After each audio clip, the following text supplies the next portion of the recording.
Hi everyone, I'm Veena, a co-founder and the CEO of Salesbeat. I have 20 years in the consumer packaged goods industry, working in and consulting for CPG companies like PepsiCo and Diageo. I used to set up local teams and subsidiaries for CPG companies globally. My co-founder Alex has more than 20 years in startups and in tech. He has been developing apps, managing web development projects, and advising startups on their tech strategy. Did you know that CPG companies lose an average of 30% of annual revenues due to lost sales? This amounts to an annual $3 trillion. And for individual CPG companies that are large, this goes to millions of dollars.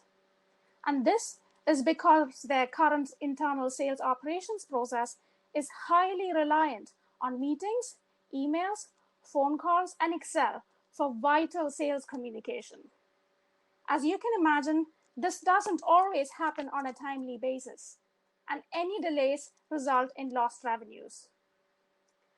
And this is why we launched Beat. Beat is an app that the salesperson can upload vital sales information into using either an easy-to-use interface or the Beat bot. And key internal stakeholders get an instant update. But Beat is not just a communication and data collection app. The Beat bot uses the information uploaded by the sales team, as well as external data sources and market databases like Nielsen's, to motivate and manage salespeople to beat their annual sales targets. And this is why we are able to reduce sales costs by up to 50% by eliminating non-revenue generating middle management in sales. So you may ask how we are different from CRM companies. Customer relationship management software is typically built for sales into customers who are also consumers of the product or the service. Beat is an internal sales team management software that is customized for CPG sales, which is sales into customers who then need to be managed for effective and efficient sales into consumers. And this is why, despite COVID, we have seen tremendous interest in Beat. Most of our sales outreach is a cold email, and more than 60% of the companies we reach out to are interested in learning more and trialing us. So the global CPG industry is expected to be $15 trillion by 2025, and the total obtainable market for software and digital solutions in the space is $700 billion. We are currently raising $750,000 in funding, and this is to go towards platform development and sales and marketing. And in 12 months' time, we expect to generate $100,000 in monthly recurring revenues from nearly 700 sales execs using Beat. We are Salesbeat. We are the future of the consumer packaged goods industry. If you also want to drive this industry's future and learn more about us, speak to me after the pitches or email me on veena@salesbeat.co. Thank you.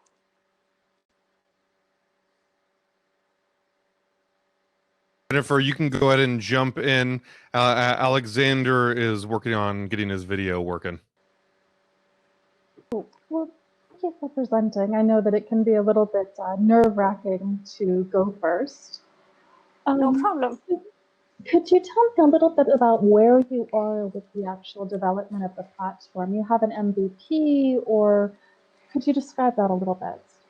Yeah, sure. So there's two components to what we are building. The first is the back end of the system, which is more of the sales information sharing platform. And we have an MVP of that already built. And we also have a bot built. And what's been built into the bot is again an MVP, and it uses data dependencies. So there's two aspects to the AI that needs to be built into it. One is decision trees that looks at data dependencies, what sales is driven by, And then there's a second aspect, which is the machine learning algorithms that need to go into historical data to basically find out what exactly the data dependencies are. So for example, which I used to do wine sales. When Cheers it to that. gets to be hot, yep. When it's hot weather, people drink more white wines. When it's colder weather, people drink more red wines. And there is a factor that you can use to actually apply a rate of sale increase. And we need to basically run some machine learning algorithms to get those factors. So that will be individual company based. And once we actually apply them to our customers, we can get that. That's the long answer to saying we have an MVP, but we have a long way to go before the full product is built. And so you have some companies that have agreed to pilots, or have they started pilots? Yeah. Have you already started piloting? They have agreed to pilot. We haven't started piloting it. And the reason why the distinction is because right now, because of COVID, a lot of the sales team are still on furlough. So it's only once they all come back that we can actually go forward with the pilots in full. So you're able to pilot with the MVP that you have now? Yes, we can pilot the MVP we have now, yes. Okay, and the 750,000, can you tell me about how much runway will that give you? Yep, so it'll give us between 18 to 20 months of runway. Okay. And besides money, what needs do you see for the company in the next year? Sorry, can you repeat that question again? Besides money? The obvious of cash, what do you see that your company needs in the next year? So there's a couple of things that we are looking at. One is, so my background is CPG, so I know the industry very well. I know sales within the industry perspective. So what would be great to get support with is enterprise sales, because that's new to me. So Alex has experience with the tech side of the business, but he has not done enterprise sales either. So that's definitely one area that we'd like to have help with. The second thing that we'd love help with is introductions to really senior decision makers within large CPG companies, because a lot of these companies, they love what we are doing, but we aren't speaking to people who are senior enough to basically say, okay, let's just go with this now. And we'd love introductions to those sort of level of people as well. And the third thing that we'd love help with is how to go about with marketing in the enterprise B2B business. Again, we know B2B consumer sales or B2C sales, B2C marketing, but not very good with B2B marketing. And that's another area we'd love some help with.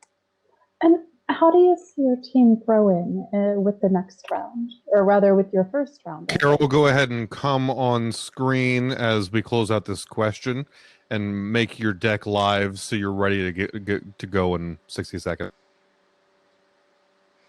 Sorry, Jennifer, can you repeat that question again, please? How do you see your team growing when you get this round? What specific roles do you plan to add with it? Yeah. So definitely a data scientist to put into place the machine learning algorithms that we need to run on historical data. And we are looking for 2 front-end developers, 2 back-end developers, 1 sales and marketing person, 1 salesperson and 1 marketing person. All right, that's a great answer. I really like your pitch and expect to hear from me. Thank you. Okay. Thanks, Jennifer. Carol, please jump in now. So we're Thanks, ready. everyone. Vina, thank you so much for your presentation. Thank you, Andrew. And welcome to Alexandre. Thank you so much for joining us in the yellow room. Are you able to hear everyone? Thank you. We're happy to have you. So Carol, go ahead and share your screen, and we're going to get started in your 4 minutes as soon as you have that going. Go ahead and pull up your screen share so we can start. You are full screen. You are solid. So judges, we're going to stay on video. Just mute yourself until it's time for feedback. Carol, your 4 minutes is starting now, and welcome. Hi, my name's Carol, and I'm here to tell you about Not in the Guidebooks. But first, I want you to take a moment and think of the best experience you've ever had on holiday, where you've really got under the skin of the place you're visiting, met local people, tasted different food, or discovered something completely new. These are the kind of experiences people remember, and it's exactly what we provide. We're well positioned to scale up coming out of this pandemic, building a business fit for the future. The way people travel is changing. They're willing to spend more on amazing experiences, and especially now post-COVID, they don't want to go to touristy hotspots or go on big bus tours. People are choosing to go away in their own groups or their own bubbles, and are also a lot more aware of the impact they have on our planet and care about supporting local communities. The opportunity here is huge. The total activity market is estimated to be £143 billion, but just focusing on the UK market, which is 2 billion, if we take our target audience of 45 to 65-year-olds and pre-kid professionals looking for experiences, we're looking to capture 2.4% of the market. Oh, sorry, let's go on a bit. So travel activities is the third largest travel segment, and small suppliers are the driving force behind this sector and mainly book offline. So we're solving the problem for both travel agents and independent travelers. For travel agents who are looking to offer something a little bit different and responsible without having to source and contract thousands of these local suppliers. And for independent travelers who want to get under the skin of the place they're visiting without going on a group tour or an all-activity holiday. So our solution is connecting with local hosts, providing them a platform where we curate the very best, authentic, responsible experiences. We work with these hosts who share our passion for responsible travel, from learning to cook paella in Madrid to yoga and wild swimming retreat in Wales, and longer adventures including painting in the south of France or week-long tours in Costa Rica. All these experiences are immersive, responsible, and allow you to create your own group, your own bubble, in a way to fit with your holiday agenda. We've raised seed capital with which we've built a bookable website with a travel agent's booking dashboard. We bought a niche supplier of experiential and learning holidays, and now we have over 950 authentic experiences live on our site. At the end of last year, we secured contracts with British Airways Holidays, Mid-Counties Co-op, and others to have access to over 8,000 travel agents who love our proposition and are sharing our experiences with their customers. We reached £35,000 monthly revenue in the first quarter, and during lockdown, we spoke to customers, redesigned our website, and continued to connect with local hosts and grow our community. So in July, we returned to the same level of bookings as in January. We have a small, strong team. I was the global marketing director for Exodus Small Group Adventures. Our product director was the product director for Thomas Cook and TUI, and has also worked for smaller niche concepts. Our head of sales has over 25 years of travel agency experience. And we have a strong advisory board, including our chairman, Tony Seaman, who led the growth of Attraction World, Richard Downs, the CEO of Igloo.com, and Julia Kemp, who led the international expansion for Avis Zipcars and designed their high-end experiences for their clients. Our business model is based on selling via B2B and D2C, with a target of over £17 million revenue in year 3 and a profit of over £1 million. Just a warning, your time is up. I'd recommend wrapping up so you don't get into your time. Okay, this is based on really doable targets. 1% of agents being active selling 3 to 5 experiences. This is my last slide coming in. We're looking to go internationally. And my last slide is we've engaged travel partners already with a crowdfunding campaign and now looking to raise £500,000 to supercharge our growth and build the best responsible travel company, not in the world, but for the world. We'll use the funds to scale our catalogue of experiences, create inspirational content, and complete the first phase of our tech build. I'd love you to join us on this journey to build Not in the Guidebooks as the world's favourite provider of local, authentic, responsible experiences. I'm straight in. We're already only have 4 minutes left for feedback or questions. Yeah, I have a question. I mean, how do you compete with like the Lonely Planets and all the, you know, Google and everybody else, right? They all have travel apps and stuff and TripAdvisor and all that. And given, you know, the uncertainty of the space, what's your kind of rollout strategy? Do you plan on focusing So on? I think our biggest advantage to answer that question is the contracts that we have with travel agents, because there's a lot of independent travelers who can go through and buy off Lonely Planet. We're connecting with the local hosts, but more than that, we're providing them a platform and connecting that with travel agents so that they can book it and compete with experiential holiday providers. So that side of it, I think our strongest element is how we provide to travel agents.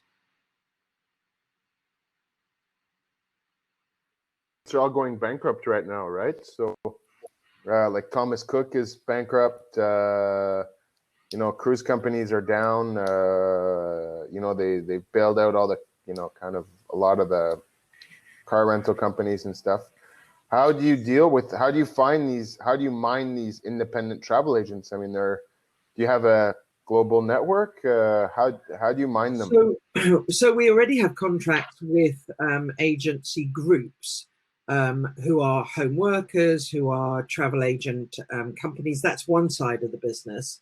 And I truly believe what we're building is a better travel company for the future. So you're absolutely right. Things are tough at the moment, but what we're building and what we've really shown sort of appetite for is that when people do travel again, they'll be mindful about how they travel, and they'll be looking for more experiential travel and be looking for responsible local travel. So what we're building up is a business that's ready for when people start traveling again.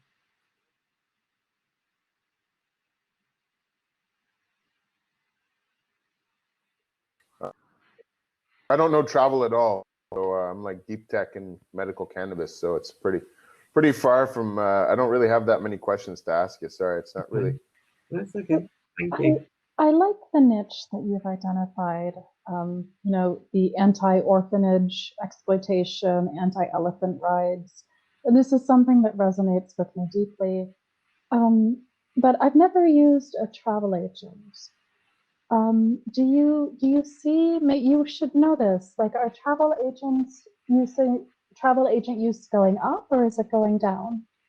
So I think the point that we've built our model on is very much split between independent travelers who are looking to create their own bespoke holidays. Mm-hmm. And what we've done is made the experiences modular. So when I worked in TUI's adventure division, it was very much almost like an LP. Here's your itinerary, and then this is what you've got. What we've created is modules that people can put together. So whether you yourself are an independent traveler and want to combine it with booking your own your own hotel, or whether a travel agent wants to combine some really responsible local experiences together with the flight and the hotel, it works both ways. It's about bringing together authentic local experiences into a designed, a sort of personalized holiday itinerary. Great. And I understand you got some investment already and you developed the platform. I'm looking at your deck. It's not downloading properly. I see that you don't have revenue yet, or you do? We do. We do. So we got to £35,000 per month coming up, and then literally it just stopped in March. And then we started getting bookings again in July, but that was all for local bookings. So what we're working with is a lot of people are saying to us, actually, you know, if we're talking to somebody, for instance, in Australia, who is creating experiences for people in Australia and New Zealand to travel internally. So the revenue that we have at the moment, now that we're booking, is very much local and to Northern Europe. So how many months of revenue did you have before COVID? I'm sorry, we are out of time. Yeah. So thank you very much, Carol, for coming on. No iknowa, you are live now. You should jump on video and share your screen. So Carol, you did it just the right thing. Perfect. So go ahead and jump on the screen share. Thank you, gentlemen, for jumping on, and very cool background. I will let you take it away. Thank you. Well, we're iknowa, and we're really excited to present to you our build platform. I'm Keanu. I'm one of the co-founders. I'm Pat, the product owner. And there's one person who can't be here today, and that's my co-founder, Ala. He's got 15 years of experience in this sector, and at the moment he's actually testing this platform with one of our service providers. Yeah, and aside from Ala, we actually have really strong tech team. We're all from technology background, and actually the clients that we've previously had cumulatively have worked on billions over time in terms of in revenue and projects, so it's really great. Yeah, and some of the clients there from that last slide you'll recognize, and our advisors, we're very fortunate to have great expertise across education through to banking, and that banking section we'll be pulling in a little bit later on. When we look at the market size within this industry, it's huge. Just for the United Kingdom alone, it's at 55 billion, and this is for the residential market, not commercial yet. When we add in commercial, it does get a lot higher, and we've also plugged in the global figures on the residential side also. Yeah, and when Kiana came to me about joining iknowa, I actually couldn't believe how behind the industry was in terms of innovation and technology. It's kind of unbelievable, really. And the two core user groups that we have are tradespeople and property owners. And in both instances, the services just aren't there that they need. Tradespeople today, through typical services that are already available, they have to pay for leads, there's memberships, there's a lot of time wasted on admin, there's poor project management, unpaid invoices, unpaid work. And then on the property owner side, there's unreliable tradespeople, there's cowboys out there, there's inconsistent quoting, so you don't really know what you're getting, especially with vulnerable people too. And then also there's project delays and poor quality of work, and there's just no accountability. So that's where our platform comes in. It's iknowa. And again, we're targeting these two areas to have a holistic platform, which is end-to-end. The journey is quite simple in terms of what we're tackling. It's about the creation of a job, the proposal, the negotiation, the completion of the work, the approval of the work, and the payment at the end to the tradesperson. It's seemingly really simple, but it's just not there today on the market. So for the property owners, like, what are you getting with our platform? Well, you're getting high quality tradespeople. It's curated. We're ensuring of qualifications, and over time we're keeping the best people on the platform. You can oversee your projects, and there's protected payments. And then on the tradespeople side, you can find work for free, which seems really great. You can manage your business within the platform, and also you get guaranteed payment for the work that you can complete, which again, it just isn't there today. There's a lot of unpaid invoices for tradespeople. And you'd expect this to be already in the market. As Pat mentioned, it's really simple, that step by step. However, when we looked across our competitive landscape, it just wasn't there. Some of these competitors you may recognize, and what we've done is we've added what our fundamental steps are, or features, if you want to call it that, should be for something of this, and we're the only ones that actually tick all the boxes. This isn't even talking about our differentiators, which we're really excited to talk about. So one of the big differentiators is the fact that we are an end-to-end platform, so we cover everything, and we're actually even looking beyond what we're doing currently in terms of that end-to-end, in terms of material sourcing, etc.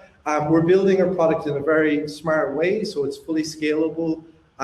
We're making sure it's automated, and it's an open API infrastructure, allowing us to even expand into other sectors. And also we have neobanking at the core of what we do, which please ask us about in the Q&A. Yes, please. That's relatively new and it's very exciting.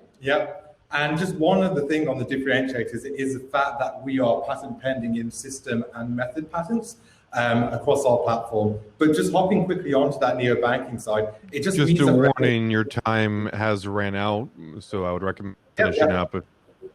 Great. So just on that neobanking side, it's really good because we control our fund flows.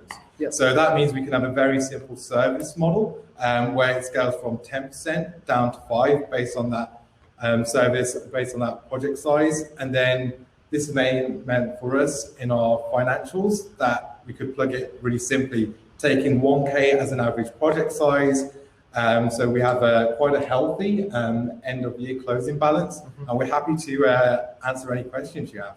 Yep.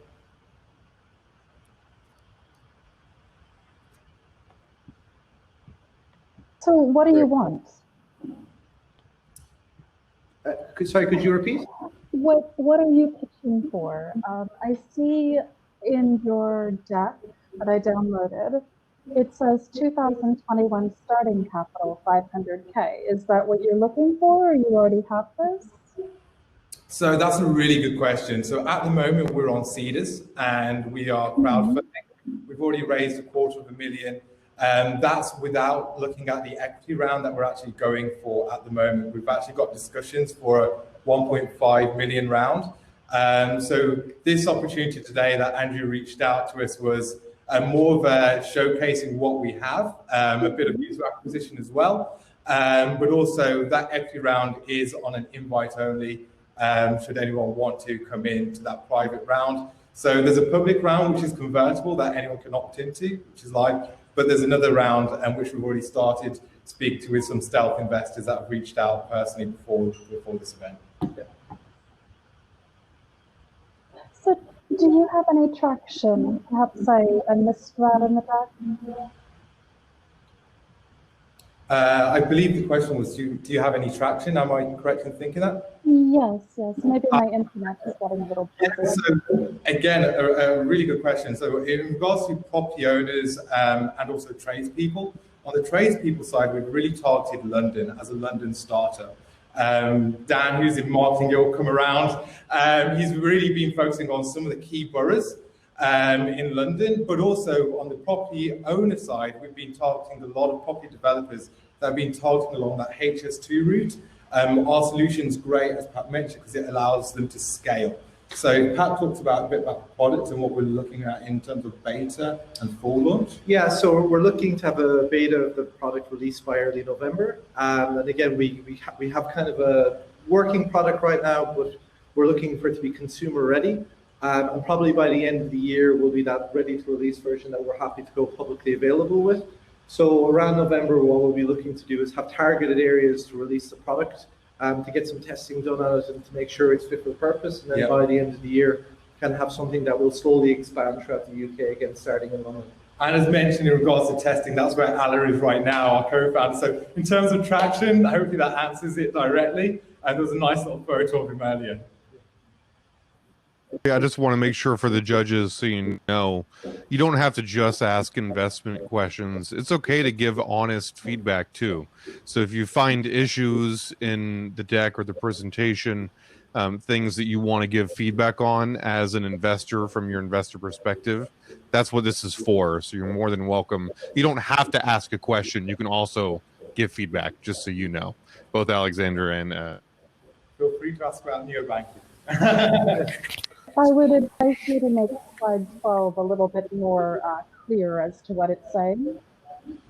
The 2021 financial slide. Okay. And I have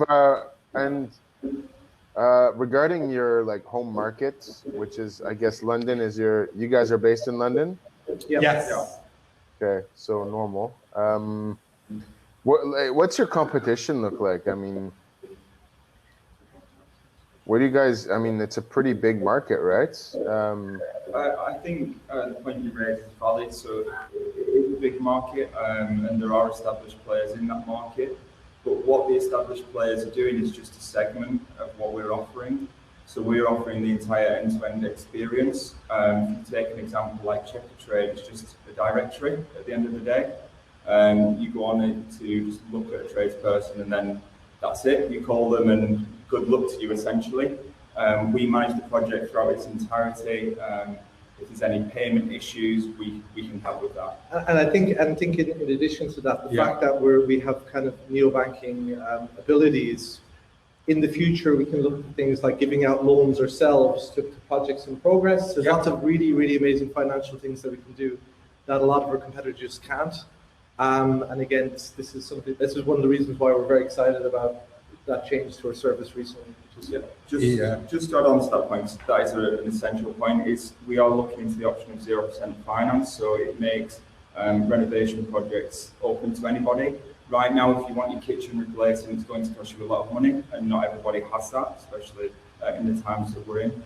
If we can come up with some financial propositions, and we are looking into it, it makes it available to people to can pay over time to some extent. And also in regards to a lot of these government grants at the moment that are being made available, you actually can't really access it very easily. I apologize. Time is up, gentlemen. Thank you so much for coming. I don't want to eat into Neil's time. Thank you for your presentation and a big virtual round of applause and real round of applause. We appreciate it. Neil, please jump in now. Now is your moment. Neil from ZiO Health, are you here? If you're not here, we're going to jump into Family Secret. Is the Family Secret team here? Sunny? Well, Sunny, why don't you go ahead and jump in because Neil is not here. We are ready for you. I hope that you're ready. We want to make sure you will get your full 4 minutes. Thank you for jumping in a few minutes early, Neil. Sorry, Sunny. We really appreciate it. Go ahead and screen share, and I'll start your time when you have your full screen up. Just on deck, Rav from Pharma Sentinel, because we don't know if Neil from ZiO Health is going to come back. So Rav, just be ready. Sunny, we don't see your screen yet. Yeah, give me 1 second. Do you see that? No?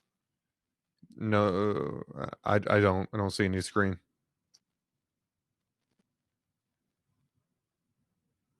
Did you press the screen button with the cross through it? 1 second. Yeah. Okay.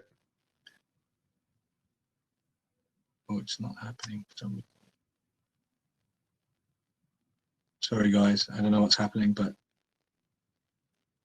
it's there. It's right here.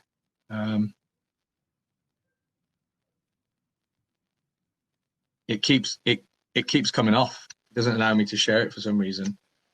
Oh, okay. No, I'm there. I'm there. It's there. Okay. Do you see that?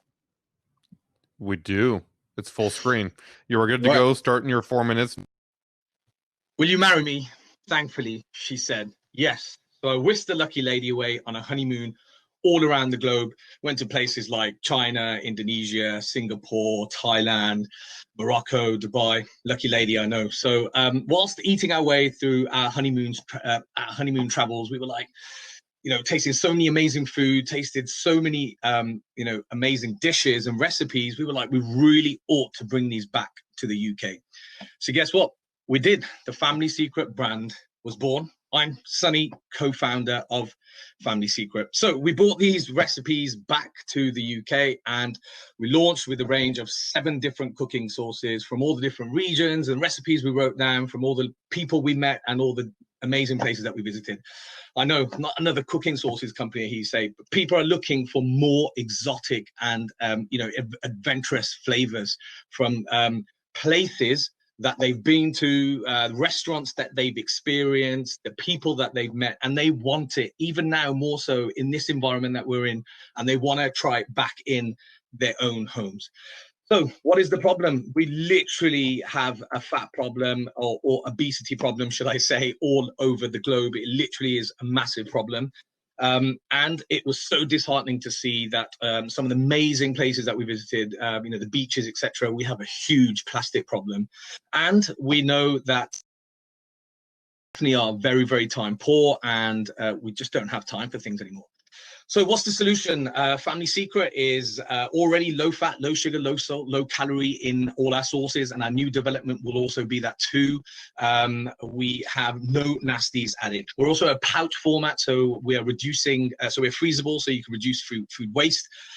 We're a global, all over the world brand, all under one brand. And one of our biggest USPs right now is that we are introducing a one step above biodegradability plastic format, which means that if it's not recycled and it ends up in landfill, it will simply degrade. So we're not just a one-trick curry company. We've also launched a range of poppadoms, snacks and dips into the marketplace. And those are already going to be launching with the likes of Co-op and Amazon. And there's a brainchild just there of the virus. I'd love to go into the story, but we don't have time. And it's actually poppadoms done proper. And these are actually a range of flavored poppadoms. So we're already retailing with the likes of Mid-Counties Cooperative, LNER Trains, and actually pre-COVID, we were about to launch with Jet2 Airlines. Unfortunately, it didn't take off. We're already online with Ocado, Amazon, and we're coming along quite nicely. You might see me on a famous entrepreneurs BBC program very soon. We've got a Tesco review coming up, so things are coming along quite nicely. Again, pre-COVID, we were filming something with a BBC pilot program with the likes of Gordon Ramsay, and then Anthea Turner is a BBC presenter here in the UK. One of the UK's darlings is one of our brand ambassadors. So who's behind this amazing company? There's myself, used to sell drugs legally, of course. I'm one of the chaps who brought many lucky relationships, Viagra actually. And then there's Harmy, my lovely wife, who's end-to-end with many different digital campaigns and project management. Simone Q is part of our advisory board and fundraiser. And there's Greg Tufnell, who's worked with the likes of Mothercare and managing director of Next. And then there's Sasha Dutta, who's worked on some of our new product development and worked with the likes of some global brands such as Blue Dragon. So what about we're going to health up our snack boxes by adding some dried nuts, fruits, seeds, and then we're also going to be infusing and making you have more your 4 nutritional minutes with adding vitamins and minerals. So we are a 400K raise. We're EIS assured. We're crowdfunding right now via Seeders, and if you're looking to get involved for simply a tenner, feel free. I'll send the link on later to support the campaign. I'm Sunny. Thank you for listening, and I'd love to answer any of your questions. Yeah, I've got a few actually. So I'm Alex. Did a bit of food tech in my day. Hey, nice to meet you. Okay. How do you plan on actually keeping customers? Because the main problem with a lot of these food tech companies is they try it once and that's it, you know? And a lot of them have trouble getting traction. Like people like Impossible Foods and, they do well because they're selling like a staple, right? They're selling meat alternative, right? So people will come back. But what's your plan on customer retention and keeping yourself in the middle aisle, like in the middle of that aisle and not at the very bottom? So we have we're already selling. So we're selling those the initial sources that you saw. So the range of the Thai, the Indonesian, Moroccan, like those are already selling in varying retailers already. So we're already seeing customer retention, and we're seeing customers come back time and time again. So the add-ons such as they're coming back though because you're selling in a grocery store. How do you track them? No, so we know online, or is that when you sell online? Yeah, so predominantly the ones online, we'll see, come back to us via Amazon, via Ocado. We still have some direct to consumers who come through our website as well. So we know they're returning. We're just looking to scale because the more we can get to, the more we're going to have returning. We've also customers who actually who buy from the grocers and then end up, contacting us and telling us how great it was, or going down another channel, via the online route, which is so popular right now. Okay. So the 400K, right? You guys, so this is what, a pre-seed round, a seed round you're doing? So it's pre-seed, seed, and we're looking to predominantly work with the likes of some of the advertising partners that we're already working with, so Clear Channel, We've got ITV. We're looking to launch a small, so ITV Hub. We're looking to launch a smaller advert, which we've already done, and we saw, some good return on investment with that. We're also on their nurture programs as well. Some of these big, like, JC Decaux, for instance, they give us access to a lot of information on the proviso that will come back and actually advertise with them on a 50% reduction in the rate card. So what's your use of proceeds? Like, what is the 400K? So predominantly, like, what's your burn? When are you going to be going back to the pot? Well, we're already profitable, right? Okay. Yeah, it had to be profitable because it's all self-funded right now. So it's the first time we're ever raising any money, and it's predominantly going to go towards advertisement, marketing. We've just taken on a small sales team who are it's buyer from Tesco who's actually helping us into more retail channels, so it's and the little bit of product development that we're going to be doing as well. So the new lines that you saw, like the Japanese, the African flavors, Iranian, we know from the data that we've been provided that these are some of the most trending flavors, and people are looking to experience those at home. So I hope that answers. And so how do you get, what's your revenue like? I mean, are you guys paying yourselves, or are you guys break even or profit generating without salaries and stuff? So we just finished 2020 on 131K. We took a net profit of 15K. But yeah, we're not paying ourselves just yet. So I have another income stream which is helping prop us up. So and we're looking to, and we would have with the Jet2 airline deal. We were looking at about £600,000 deal. Unfortunately, it didn't happen. But the train deals, they're coming along slowly now because we're still online with them and still on board with those train deals, and they're coming back slowly. So we're looking to finish next year, 2021, around 500,000. And yeah, sorry, I don't know if Jennifer wants to add any questions, but I'm on a bit of a roll here. So that's all right. We have a minute left. I have two things to tell you, two tips to give you. Sure. Is husband and wife. That scares the bejesus out of me as a VC. Sure. And you're gonna see, like, if you're ever gonna bring a professional investor into your cap table, they're gonna want to have an ironclad shareholders agreement, because I've seen those things blow up more times than I could never work with my wife. I think we'd kill each other. Yeah, absolutely. I mean, that's why she works at home and looks after our boy most of most of it, and works from home. I work at our unit, so we have our space. Believe you me, and we need it sometimes. I agree. Yeah, and then the second thing is, if you're crowdfunding, honestly, that's like a big no-no for me. I hate crowdfunded companies because you end up with a cap table with like 100 people. Then you have to herd them into a holding when you bring in a professional investor. It's a nightmare. I mean, so Alex, I just want to address that. It's a very, very small raise. It's like 80K. It's just to get us into like the space of like in front of you guys here today. So it's more of a marketing a scenario more than anything. So we're not actually raising the whole 400K in seeders. We're only for 80K, and we're basically 70% funded. We're near enough there with a few weeks to go. We need to move to the next. Did you have a last comment to make, Alex? No, I don't know if Jennifer has anything to add. I think we are out of time. Do you mind sending an email, Jennifer? Well, we spoke yesterday on the networking, so that's why I was a little bit quiet. Okay, brilliant. Yeah, perfect.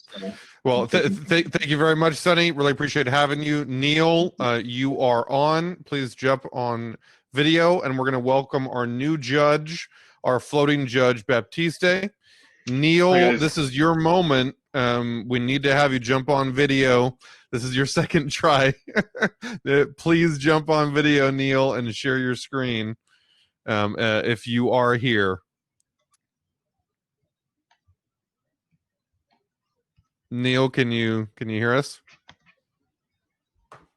Rav, are you ready to go? If Neil doesn't jump on. Neil, we have you. Awesome. Go ahead and share your screen. I'm glad we finally made it work. Yeah, can you see the screen? I can't yet. Oh, it's loading now. You are good. You're full screen. I'm starting your 4 minutes. Okay, awesome. Hi, everyone. I'm Neil, the CEO and co-founder of ZiO Health, and we develop biosensor platform technology. So we have two brands. Under Elapta, we develop portable testing devices to give instant results for various number of applications. And we also have a consumer-facing brand, Elosia, which is a personalized nutrition and health app, basically through urine testing. So at the moment, there's no home use testing technology available at the moment. So the only options are mail to lab testing or DNA testing, which is expensive options basically. And also when it comes to health and nutrition advice, there's a lot of conflicting general advice available online, and that you don't really know what really works for your individual body. So we created Elosia, which allows users to test a range of parameters in their urine and from the comfort of their homes with Elosia disposable test strips. Within 60 seconds, users will receive results and advice through the Elosia software app. Weekly testing will enable users to understand their body's needs, increase performance, energy, and overall health through personalized nutrition plans and positive lifestyle changes. So how it works, the user would urinate on the test strip and then scan the test strip with the Elosia app. The Elosia app then displays the results and gives you the personalized nutrition based on the result. So users will get 4 test strips a month. So that's once a week testing. So you can track your progress, and the subscription will cost £8 a month. We're launching through B2B partnerships through fitness centers, which has a potential reach up to 10 million users in the UK, and a market size, initial market size of 90 million. So under our Elapta brand, we have a range of other products in development. We have our therapeutic drug monitoring device, which is to personalize dosage for patients. This would increase drug efficacy, and reduce the risk of toxicity when it comes to any medications. At the moment, this product is being tested on patient blood samples at Johns Hopkins University in the US. We also have formed partnerships with other companies that will use our technology to develop a range of applications, a range of products. So it's, for example, an illicit drug testing device from saliva for law enforcement in New Zealand. We were founded by myself, Rory, and Shaolin, and I have a medical degree and MBA, and Rory has an engineering background with a business degree, and Shaolin has a PhD in biosensors. We have grown the team over the last 5 years, and we have PhDs, electrical engineers, software developer, and we have offices in Shenzhen and London. We also have an established scientific advisory board, which includes 4 well-known scientists and professors, and also institutional investors and institutional advisors such as Johnson & Johnson Innovation, Hacks, and SOSV. We are raising a small round of £200,000, and we're launching actually through crowdfunding campaign initially. So yeah, if you have any questions, please let me know. I'll come out of full screen. And it can be, just for the judges, it can be questions or feedback to help. It doesn't have to just be questions, but either way. Maybe I just saw one element in your last slide was the valuation, which relative to the amounts raised felt quite high to me. 13 million pre-money and raising 200K feels a bit weird. It's a very low percentage given to shareholders. So that's just one thing I would think about, and that's just one point of feedback. And maybe just to understand better the valuation, can you talk a bit about client traction? Have you started selling or not really, or how's that going? No, so when it comes to Elosia specifically, we are launching in the coming months. We're in beta testing right now. And when it comes, the amount listed on here due to crowdfunding is the minimum amount. It was just a slide deck that we used for this pitch. Okay. I mean, yeah, I mean, I think the other VCs can agree. I mean, typically, you know, people dilute themselves for 20 to 30% on a seed round, a kind of the classic thing, and VCs kind of want to have a certain stake. So 200K for 13 million feels a bit out of place. So you will have questions on that, but I'll let the other judges comment on other elements as well. Yeah, I have a comment actually, following up on what Baptiste said. When I get a deck where a founder puts a valuation up there, I personally don't like it. As a VC, I like to make up my own valuation, and if the company doesn't necessarily agree with me, that's fine in discussions. But that, I mean, as Baptiste mentions, you know, it's usually between 20 and 30% dilution, maybe more, depending on how much cash you want to raise and in what geography. But I would tend to take that out of your deck, and it can be a bit of a kind of, I don't know about the other VCs, but for me, it's a bit of a cold shower when I see that. I'm just like, I don't know anything about the company, and they're already shooting a valuation at me that's probably relatively high. So I would tend to let the horse go to the water. That's a tip that I would give, and you can have that in different discussions. When they submit a term sheet, they'll ask you what your, you know, never shoot the number first down, by the way, that's the other rule. Yeah. I mean, I definitely agree with you. It's because with the crowdfunding campaign, you actually had the valuation put into the slide deck. Okay. So that's why it's in the slide deck. But we have all previous rounds that we've raised. We've never had a valuation in the beginning. Okay. So do you need to go through regulatory then? What kind of regulatory do you need to go through? It's a medical device, right? Yeah, so when it comes to, well, it depends on, Illosia is a health and wellness product, so it doesn't require medical approval for the initial test that we're launching, but we are sending it through regulatory processes for certain other tests, which are more screening based for diagnostic device. And for the therapeutic drug monitoring device, that's basically, we're collecting the data now for clinical trials. How did you end up getting the partnership with Johns Hopkins? Basically, all our partnerships with universities and private companies has just been through either through our team, basically, literally our team on our scientific advisors. It's, you know, the technology itself is very niche. We've used 3-4 different components, and so when it comes to that technology, everyone within the space knows each other.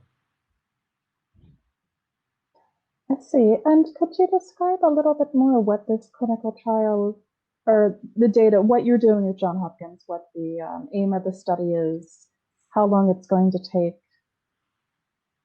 So that's literally it's testing our technology and testing antibiotic ranges within patient samples.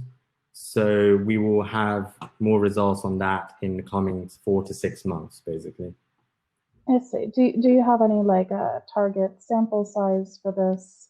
I have a bit of a background in clinical trials. That's why I'm interested. To respond. Yeah, sure. If you want to message me after this, that's fine. We can discuss that.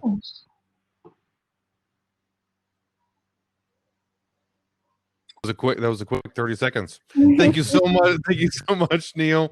I really appreciate everyone's feedback and helping Neil while pitching to VCs. Neil, round of applause, virtually and otherwise. Thank you for jumping in. Awesome. So my name is Vikesh. I'm the founder of the Honestly Good Smoothie company, and I'd like to start by sharing with you my personal smoothie story. So a few years back, I was suffering from digestion trouble, and I initially turned to ready-to-drink smoothies bought from supermarkets to help increase my fiber intake. However, I quickly found they were full of pasteurized apple juice with very little fiber or nutritional value and powdered vitamins added back in. I soon found myself unable to trust many of these legacy brands I'd grown up to know and love, reading ingredient labels before every supermarket scan, and still unable to find a suitable smoothie provider. I handed in my notice, and the Honestly Good Smoothie Company was born. Our initial research found there were two key reasons why consumers would choose to blend at home. The first was transparency. People now more than ever want to know exactly what's in their food, where it's coming from, and why. And the second is personalization. With this increasing abundance of nutrition information now widely available online, it feels like everyone can be their own nutritionist, self-prescribing funky seaweed or ginger or turmeric, but in reality, it's difficult to incorporate these ingredients into a regular diet, and home blending does provide a solution for this, but it creates its own set of problems, which include a lack of preparation time, not knowing which ingredients mix well with which, and ending up with a pile of waste at the end of the week. So this is where we come in. We deliver all organic, pre-portioned smoothie ingredients right to your door via flexible subscription. We serve a seasonal weekly menu developed by our chef and nutritionist and use chunky chopped, flash frozen ingredients so you can lock in nutritional value, avoid waste, and see exactly what you're blending. Simply head over to our website and choose from green, fruity, veggie, or variety, and then customize your subscription according to your delivery preferences. Once you finish blending, snap the QR code on back of pack and like, dislike, or favorite each recipe, allowing you to tailor your future boxes according to these preferences. Of course, none of this is possible without the team, so let me introduce you. Blake is our head of MPD and has a background in heading up kitchens for renowned restaurants in London and Melbourne. Alicia has over 10 years experience in building strong brand consumer relations through content. Milesh is a friend of mine from uni. He spent the last 7 years in asset management and has more recently joined the team as operations director. Mark is an advisor to the board, brings over 30 years experience in fresh produce and frozen food manufacture, most recently as chairman of Riverford, the UK's largest organic subscription box business. And then there's me on the end with a background in recruitment and HR. As a team, we have a bold vision for the Honestly Good Smoothie Company, and it looks a little like this. Low GI plant-powered products for everyone, 100% reusable packaging that's free to return, a zero-waste carbon-neutral production process with complete transparency from barn to blender, and data-driven, hyper-personalized plans. To date, we've sold over 40,000 smoothie kits and are seeing customers spend on average around £200 with us. We currently have 300 active paying users, generating us 15K in monthly recurring revenue. Having built a loyal community around our brand and product, we're now looking to grow.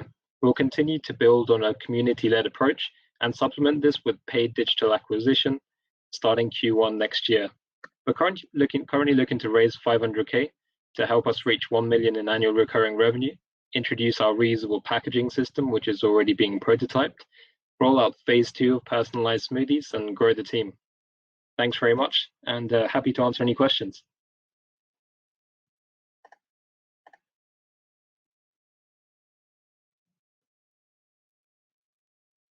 Who wants to go first? Maybe can go ahead. Oh, I had a question about the delivery. These are chopped fruits and vegetables, right? That's right. They're pre-prepared, so chopped, peeled, pre-portioned and frozen, and then delivered frozen. How are you delivering them frozen? How are you keeping them cold? What does this look like, this process? So we use It's quite challenging. Yes, yeah, absolutely. So we pack in a cardboard box which is lined in sheep's wool. The sheep's wool acts as insulation, and then we pack it with dry ice, which is solid frozen carbon dioxide. So we've kind of temperature tested the process, and it works for up to 29 hours. So it means that we can just ship using an ambient courier, so we use DPD at the moment, and that kind of makes the delivery process relatively efficient for us. And doesn't that rather limit your serviceable area? So we deliver nationwide through DPD at the moment, and that's like on a next day service. So we will pack and dispatch up until 6 p.m. And then get a collection, and then it will be delivered next day nationwide. And what if you were to start servicing customers in other countries, like me in Transylvania, Romania? How could you make sure that I get such a delicious smoothie? So I think for us, it would really be about finding a strategic partner to kind of work on the fulfillment for us. So I guess by processing fresh ingredients, we're kind of extending shelf life. Once it's frozen, then it's good for 6 to 9 months, depending on ingredients. So it would be a matter of us like bulk shipping ingredients to a fulfillment center, or like the actual finished product rather to a fulfillment center, and them then essentially picking and packing the boxes and having a similar arrangement with like a DPD equivalent. So we've started kind of exploring a potential partnership with a company with a footprint in Sweden. I guess it feels like a natural fit almost, like I guess like deep penetration in the organic food space, small landmass, next day delivery to a lot of different areas in kind of key cities. So yeah, it feels like something that definitely could be on the cards for the future. But I guess probably one geography at a time.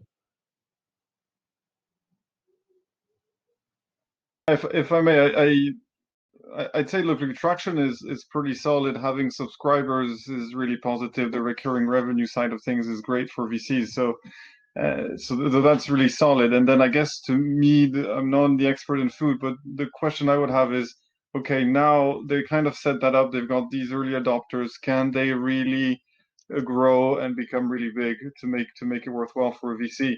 So can you talk a bit about the market? Like, it feels like you've got consumers buying smoothies and you've got consumers that have a blender buying fruits, and you're kind of creating a new market in between these two. So like, how big can it be and how big are the other two? Maybe, I guess, is a way of answering. Sure, that makes sense. So I guess so in the UK alone, currently 4 million households have a blender. So I guess are kind of qualified buyers of this service, which represents around just under 25% of UK households. For us to be a 10 million revenue business in 4 years' time from now, we need 15,000 active subscribers. So I guess putting that, and that's kind of 15,000 active subscribers spending around 68 to 70 pounds a month each. I guess that monthly average spend is relatively verified now. So we're kind of saying about £60 a month per user at the moment. We expect to kind of introduce kind of upsold products like complementary liquids and kind of snacks and lolly molds, etc. So we kind of feel that acquiring and retaining 15,000 subscribers out of that addressable market of potentially 4 million qualified buyers is pretty doable for us, even at the premium end of the market. We appreciate not everyone's going to pay for this service, but yeah. And you feel like that's enough to then exit on that basis? Absolutely, yeah. I think we've seen kind of exits such as like Tails.com and kind of similar in a similar kind of revenue bracket, that kind of 10-15 million pound revenue space. Yeah, we feel confident that's achievable. Makes sense. Thank you. Thanks. If you have any feedback or questions, Alexander. No. No, I just have Juicero, the whole Juicero thing. That like for life on smoothies. So when I saw the documentary on Juicero, man, I don't blame you. It's like, oh my god, nightmare. So no, but that's pretty cool. I mean, I had to leave for a bit because I had my kids are going to bed, so it's a bit crazy. So I missed the first part of your pitch. So honestly, I don't really have any questions. But it looks good. I mean, you've got subscribers. It's a good idea. People are lazy. They need to have stuff delivered to their house. That's good. So good luck. Thank you. And that is time. Thank you very much, Vikesh, for jumping in. Really appreciate it. Rav, let's do this. We tested it earlier today. I know that we can make this happen. So now's your time to jump in, Rav. Make sure to accept permissions and select the microphone that you want to use when you press participate. And this is your moment. I know that we can do this because we did it earlier today.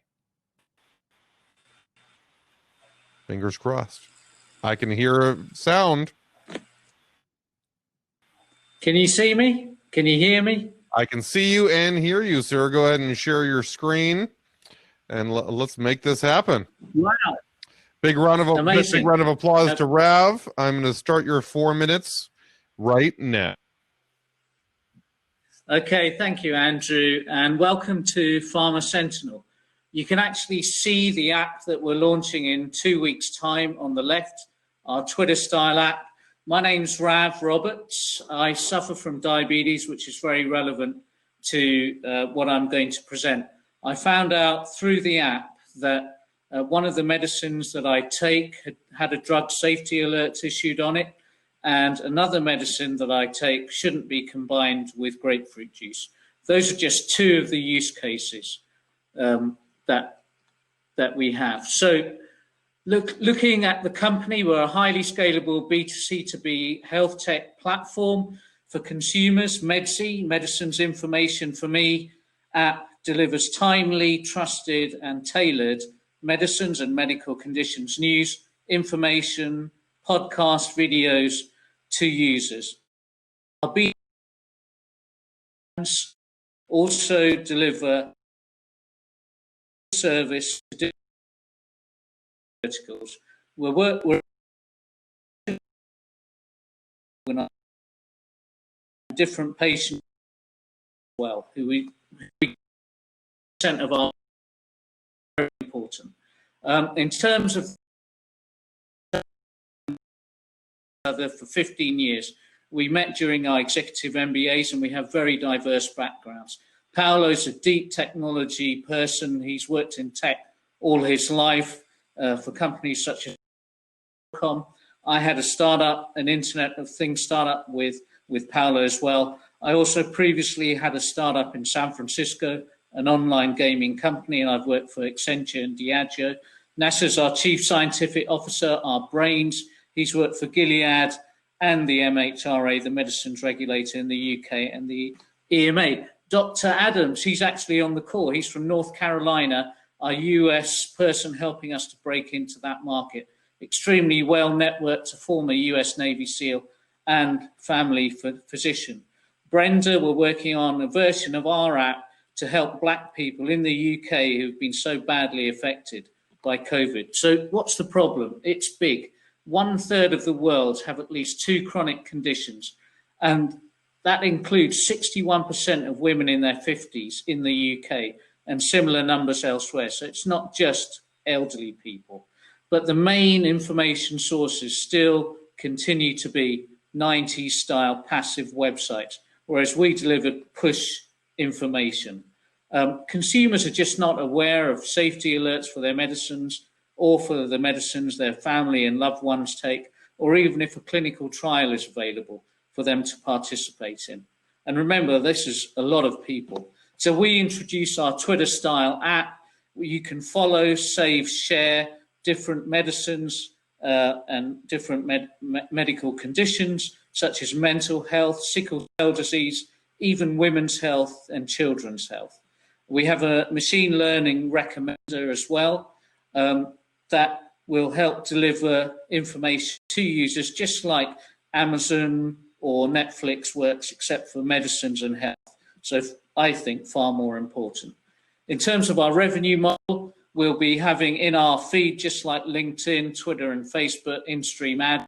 And we'll also be launching a subscription service for high-value content later this year.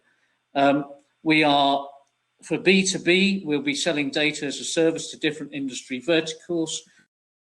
This is how it all hangs together. First-party data, third-party data combines to serve different industry verticals. Corporate social responsibility, very important to us as well, and we donate 10% of profits to users. And we're looking to raise between 500K and 1 million in the next 6 months, and we've already raised 100K from pre-seed investors. Thank you very much. I think 4 minutes is up, right, Andrew? I have a question quickly about liabilities. So you're going into medical data, right? What happens if you're wrong and somebody dies? Yeah.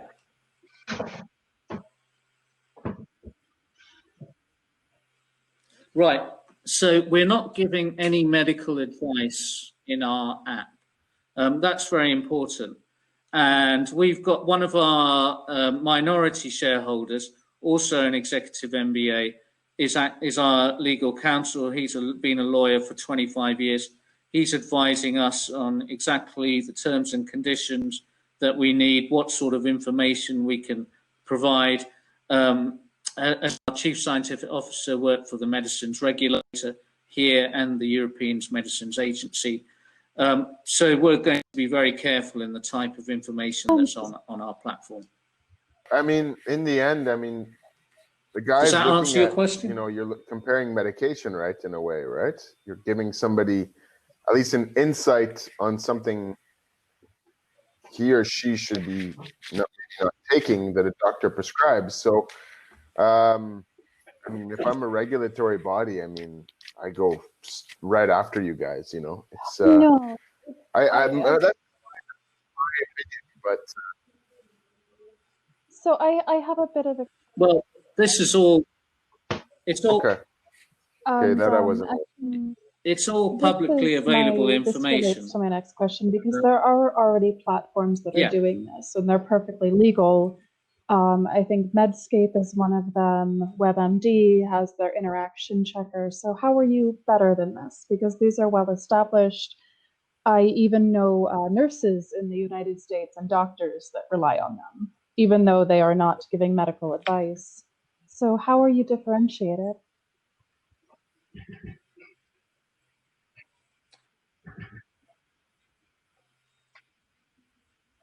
So our user interface is what makes us different. We are a Twitter-style application, so our content updates all the time, constantly throughout the day.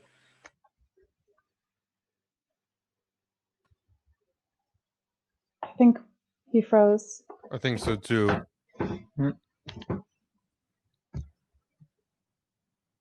Is anybody on Rav's team able to shoot him a text? Let him know to close some tabs. I think I noticed when he stopped presenting, it seemed to go faster. Maybe he has too many tabs open.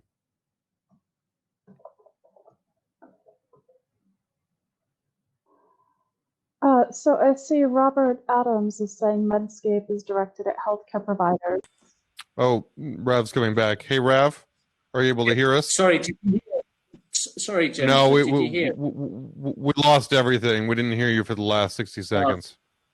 Oh, my apologies. Yeah. So we're different because we're a Twitter-style app that has a very engaging and constantly updating interface. And you can follow different types of alerts. For example, if you're only interested in clinical trial results or drug safety alerts, you can follow that and get updates on that, personalized to what you want to follow. I can definitely see the value in that, because thank you. Medscape is a disaster, and I know a lot of people, even if it is directed at healthcare providers, that use it on a personal level to help manage their potential interactions. What I would say is, you know, define your raise a little bit better, especially in Europe. Investors that can address a 500K round are sometimes different from those that can address a 1 million round, because most of the funds in Europe have European investment fund money, and they have much less discretion when they're going to 1 million rounds. Yeah, so very you want to define that, and it just in general, you want to be a little bit more specific on what you want. Okay, very good advice. Thanks, Jennifer. Completely agree on that, by the way. The 500K to 1 million probably short. But and just to add a point, I've looked at other healthcare companies, so sorry if I'm going a bit too far, but when I hear you speak, I also hear that you're going to end up with a database of patients with very specific diseases, which are very valuable to healthcare companies. The drugs for these diseases are huge, and the research is very important as well. And so in a way, you've also got people that are very interested in those diseases, following it closely. You know, you could be helping pharma companies to, for example, assemble cohorts for clinical trials, or, you know, get feedback on drugs, etc. So, and that's like very valuable, and companies have exited, and think of Flatiron in the US or other companies that help to do that. So I'm just thinking, like, is that part of the proposition as well? Exactly. So that's exactly the B2B proposition that we're looking at, and we're already talking to potential customers in the US through our advisor, Dr. Adams, who's here from North Carolina, doing exactly that, data as a service to these companies. I mean, to some extent, maybe I'm going a bit far, and I don't know the project too much, but I would almost say that you could completely flip the presentation, first saying what your paying clients want, and then how you go get the data is through another problem, which is a problem about information, etc. Because in a way, you don't ask for money for the news, right? So I'm thinking you could just completely flip the presentation, but maybe I'm, It sounds good.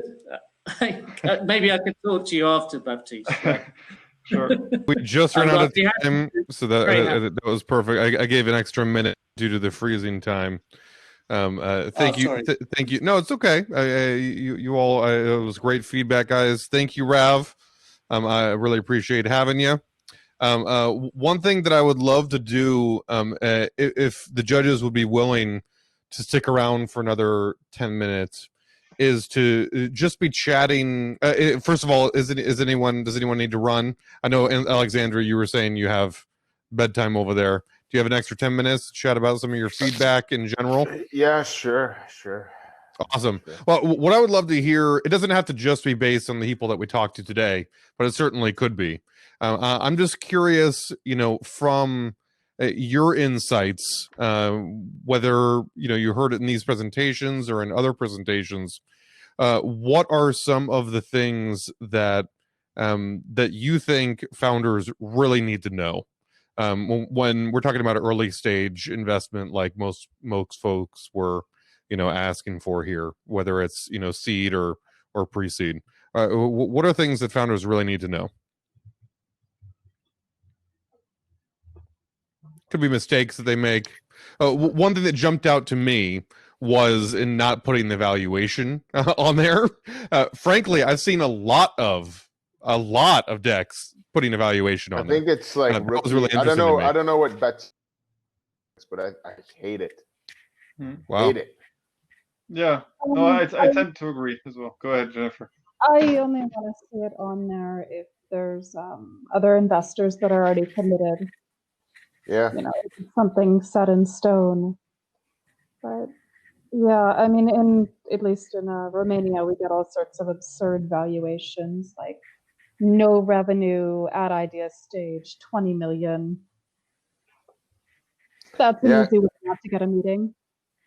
Yeah, well, maybe, the other thing too, I tend to ask them informally, like, what are your expectations? What have you raised so far at, what valuations? And you can usually extrapolate, but some people are crazy, right? They have unreasonable expectations, and then it looks like reality slaps them in the face, In the chat, they're saying that Paulo said he attended an event with investors, and they would discard any decks without evaluation. Do you think this is just an opinion, or do you think in general the industry doesn't want valuations placed on, before starting the conversation? Yeah, I find that surprising, honestly. I've done pitches like this where judges have agreed that valuation typically is probably a no-go and is risky, and it can kill a discussion early on, and you don't want that. So I just think it's cocky. Like, it's cocky, and I'll talk about your story first. If you're doing pre-seed, company valuation is usually you have an ask and you do the golden rule, right? 20 to 30%, and then you go, right? That's the golden rule, right? So, and I would not crowdfund, honestly. Like, I hate crowdfunding. I don't know about you guys, but I hate. Have you ever been caught in a company with crowdfunders and try to move them into a holding? No, but I had a deal die because of it. I think it's interesting that none of you have invested in companies who've gotten crowdfunding. No, I have, but I moved them have. into but my condition precedent on my deal was that all the 22 people who crowdfunded go into a holding that's run by one person. And that person represents that pool, right? I don't want to deal with 22 people signing a shareholders agreement and having to go after them. You know, they're all over the world, right? So good luck. Good luck getting their signatures, right? And if you don't have 100% signatures, the deal doesn't close, right? So I think I could be wrong, but if anybody in the chat is familiar with Seedrs or Crowdcube, I think they do that for you. So as part of their service, they put everyone into a holding, put them together. So it's not 10,000 people who are individual shareholders. They actually design that. I could be incorrect. Is that the only thing that holds you back from crowdfunding? Yeah. I don't know about you guys. And valuations are often way too high in those crowdfunding rounds. But that's good to know. So for everyone in the chat, they're saying, they've read that about Seedrs and Crowdcube. So that's good. So maybe for investors who aren't familiar with Seedrs and Crowdcube, make sure to make that clear in the presentation. It could be very important. One question I had, which it really stood out to me, the presentation on Family Secret, how he spent almost a minute and a half talking about the story behind his company. And I was curious, your impression on that. Do you think in these presentations, do you want to know the founder's approach, or is that wasting time? I was really curious on that. I know nobody brought it up, and I didn't know if it just didn't bother you, or if you were just being, polite. In your opinion, I'm really curious on that. Do you want the founder story, or do you want the company traction and the growth prospects? Like, what are you looking at, especially with early stage companies? Maybe just one point on that for me is usually I'm looking more at B2B companies. And for B2B companies, the story is very useful because often it's someone who's worked in that industry, worked with that industry in one way or another, understood a problem and is solving it. And that story helps explain how he got there and why he has the knowledge to deliver. And so it's usually useful to drive the point home. In this case, maybe for 4 minutes you could have cut it a bit. Yeah, that's probably fair. Don't know what the other judges think.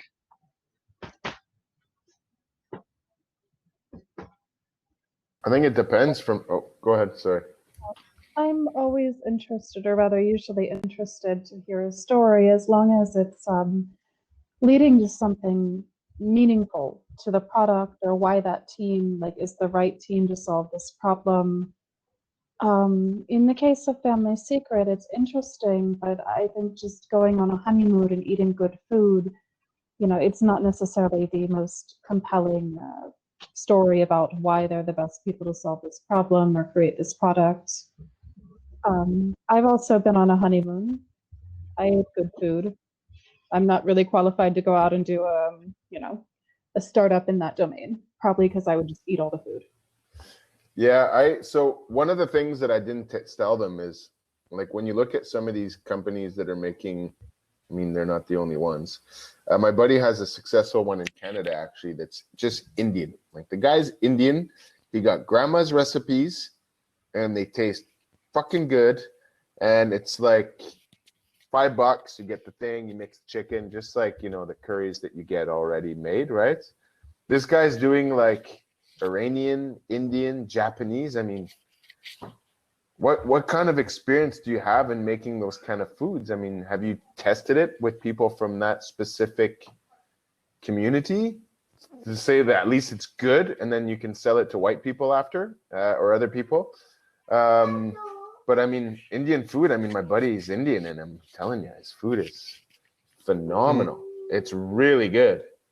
So that was a question that I kind of had, right? So I would just say always lead with your strength. If you already have revenue, put that out front. That's more important than hearing, about a honeymoon or whatever.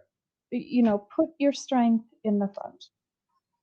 And maybe you're at very early stage and you don't have revenue yet, and your strength is the fact that you worked in this industry for 15 years, you have the connections, the insight. But just lead with your strength, as everything in life. Yeah, I thought so. Sunny, I loved your story. I was curious from the investor perspective what they're hearing. You know what I mean? And I think one of the strengths that stood out to me was the partnerships that you forged with some pretty big companies, and being able to get into those, distribution, being able to get into grocery stores, having folks accessing your website. So I wanted their feedback on what they hear when they hear that, because I'm not sure if what I'm hearing is correct or incorrect. I'm new to this. Is there anything that stood out from presentations today as a close off, advice that founders need? I think there were a lot of interesting companies tonight, and I'll be following up with some of them because I invest in early stage. But I would say, and this is meant with the deepest of love because I work with early stage startups, even from idea stage sometimes, invest in a designer and take the kind of nice to know stuff out of the deck. I actually read the decks before this event, and it was a little bit confusing, not clear what some of them were doing. For example, Pharma Sentinel, I love what I heard, but a 19-page deck with diagrams and positioning, it was hard to keep my attention on that. And even knowing the industry, it was a bit much. So invest in a designer, take out the nice to know kind of stuff and focus on what is really core and relevant. Maybe do a little bit of research. There are plenty of resources to find really good decks to model after that got startups all levels of funding. Because honestly, if I had received this Pharma Sentinel deck just in my email, I probably wouldn't have paid a lot of attention to it. I would have tried, but it would have been hard. But now it's something that is quite interesting. Yeah, I mean, to add to that, the goal of the deck and the pitch is to get a follow-up call, and then you'll be able to say whatever you want and go through the details. So keep it short and punchy, and give your traction if you got it. Give the very interesting points you've got for sale, and it'll work out basically. Thank you. Any last words from Alexandra? Yeah, I mean, I kind of agree with you guys. I mean, follow with your strengths. A designer is key. I mean, so many bad decks out there. Maybe even somebody for storytelling. I mean, I kind of agree with you. I would just say, especially the ones that I've tracked, like on B2C, I mean, 115K in sales isn't bad, huh? It's pretty good. That's a lot of soup. That's a lot of packages, right? If he's selling them for, say, £5 or £4 a pack, right? He's already sold, 30,000, 40,000, it's not bad. So I would put KPIs like how many packages sold and that kind of stuff. Numbers are nice, That would be my tip, is add a bit more numbers. But I like numbers. I don't know about you guys, but. And a little additional advice. Hey, in my day and age, so many years ago, we used to do samples. So there were a lot of delicious food companies tonight. Just saying, I think, Andrew, you have my address if anybody wants to make with the samples, simulate the live event. Yeah, I love that. I think that's some Andrew feedback. I appreciate it. I appreciate and accept that, Jennifer. Thank you, all of you, for coming and giving some killer feedback. I will provide these recordings to the startups and some of this general feedback to folks in general. If you have time, we're going to jump into the networking area for the next half hour for folks who are able to. If you're not, thank you for coming, and we really appreciate your time. For everyone who's sticking around, head over into networking. I have my drink here, and Jennifer, I think next time, I think that's a killer idea. If everyone should have drinks required, and if I have to ship them, I should partner with Honestly Good Smoothie Company to help me with my international shipping. But thank you all. Thank you, everybody. And a big round of applause to the startups for putting everything out there. Cheers, guys. I'll see you all in the networking. See ya.